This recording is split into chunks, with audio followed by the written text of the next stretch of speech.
सबसे पहले आपको बताएं, DGI-SPR major general Asif Ghafoor का कहना है कि ऑपरेशन रद्दुल फसाद का मकसद अमन व इस्तेहकाम लाना है। ऑपरेशन रद्दुल फसाद का अहम मकसद मुआशरे से इंतहा पसंदी का खात्मा है। हमें मुआशरे से इंतहा पसंदी को खत्म करना है। DGI-SPR ने यह भी कहा कि दाइश ने अपनी तवज्जो हमारे नौजवानों को गुमराह करने पर रखी हुई है। DGI-SPR ने इन ख्यालात का इजहार रावलपिंडी में इंतहा पसंदी को मुस्तरद करने में नौजवानों के किरदार के मौजू पर सेमिनार से खिताब में किया। सेमिनार से खिताब में DGI-SPR major general Asif Ghafoor ने कहा कि ऑपरेशन रद्दुल फसाद का अहम मकसद मुआशरे से इंतहा पसंदी का खात्मा है।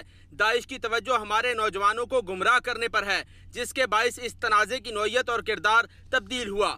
अब ऑपरेशन रद्दुल फसाद के तहत कार्रवाई की जरूरत मजीद बढ़ गई है। DGI-SPR ने कहा कि यह रियासत और हर फर्द की इज्तिमाई जिम्मेदारी है कि अपने दायरे कार में नौजवानों को इस खतरे से महफूज रखें। इस अमल में खतरे की निशानदही और रद्द अमल के लिए इकदामात शामिल हैं। दहशत गर्दी के खिलाफ जारी जंग में जानों की कुर्बानी देने वालों में 90% हिस्सा नौजवान सिपाहियों और अफसरों पर मुश्तमिल है। उन्होंने कहा कि हमें इन कुर्बानियों को रायगां जाने नहीं देना और अपनी कामयाबियों को हतमी नतीजे तक पहुँचाना है। उन्होंने बताया कि सेमिनार के मुख्तलिफ सेशंस में इंतहा पसंदी के खतरात, तलबा का इस बारे में नुक्ता नज़र और इंतहा पसंदी से निमटने में तालीमी इदारों के किरदार पर बात होगी। आपको बताएं कि मासूम शहरियों, मुसल्लह अफवाज के एहलकारों के कत्ल, तालीमी इदारों और तनसीबात पर हमलों और दीगर घिनौने जराइम में मुलव्विस मज़ीद 4 दहशतगर्दों को फांसी दे दी गई। ISPR के मुताबिक चारों दहशतगर्दों का ताल्लुक कल-अदम तहरीक तालिबान पाकिस्तान से था। इन मुजरिमों को खैबर पख्तूनख्वा की एक जेल में फांसी दी गई। दहशतगर्द सरदार अली, इब्राहिम, रिजवानुल्लाह और शेर मोहम्मद खान को फांसी दी गई। ये बताना है ISPR का। आपको बता रहे हैं, ISPR ने बताया है कि चारों दहशतगर्दों का ताल्लुक कल-अदम तहरीक तालिबान पाकिस्तान से था और इन मुजरिमों को खैबर पख्तूनख्वा की एक जेल में फांसी दी गई है।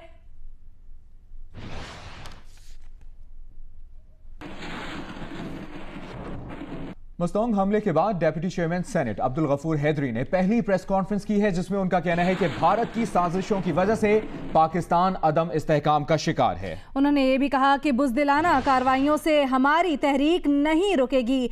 मस्तूंग हमले के बाद deputy chairman senate Abdul Ghafoor Haideri ने पहली प्रेस कॉन्फ्रेंस की।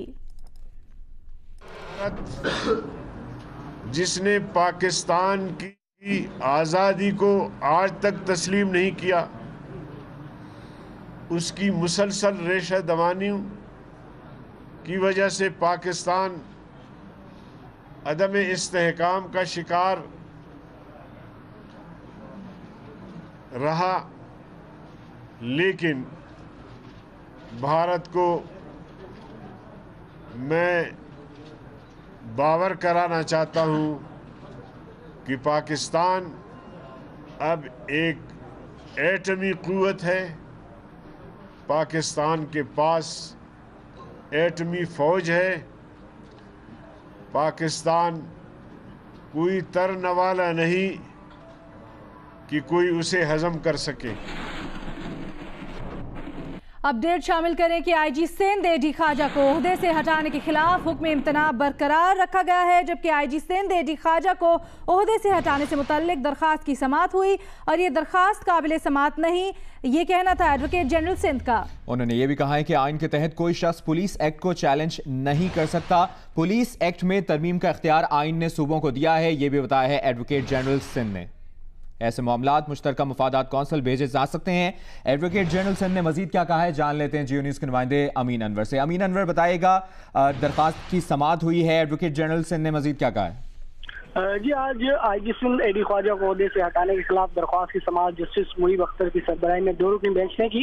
एडवोकेट जनरल सिंध ज़मीर गुमरो ने अपने दलाइल देते हुए कहा कि ये दरख्वास्त काबिल समाअत नहीं है। आइन के तहत कोई शख्स पुलिस एक्ट को चैलेंज नहीं कर सकता। पुलिस एक्ट में तरमीम का इख्तियार आइन ने सूबों को दिया है। अगर सूबे के पास करदा कानून से अगर वफाक मुतमईन नहीं होता तो ये मामला हाई कोर्ट नहीं बल्कि सुप्रीम कोर्ट को सुनने का इख्तियार है। ऐसे मामलात मुश्तरका मफादात कौंसिल को भी भेजे जा सकते हैं।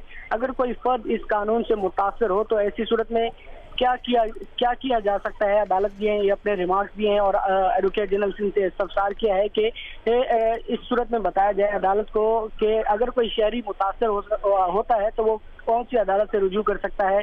अदालत ने हुक्म इम्तना बरकरार रखते हुए दरख्वास्त की मजीद समाअत 23 मई तक मुलतवी कर दी है। दरख्वास्त गुजार की जानिब से IG सिंध AD ख्वाजा को तलब करने के हवाले से एक दरख्वास्त जमा कराएगी, जिसे अदालत ने वापस कर दिया। कहा गया कि ये दरख्वास्त दफ्तर में जमा कराई जाए। दरख्वास्त गुजार का कहना है कि IG सिंध से हल्फिया तौर पर अदालत में ये पूछा जाए कि गुज़िश्ता रोज जो उन्होंने अपना जवाब जमा कराया था, उन्हें दरपेश मसाइल की उन्होंने निशानदेही की थी। हल्फिया बयान दिया जाए कि गुज़श्ता रोज जमा करवाने वाला जवाब किस नौयत का है। बहुत शुक्रिया अमीन अनवर अपडेट करने के लिए।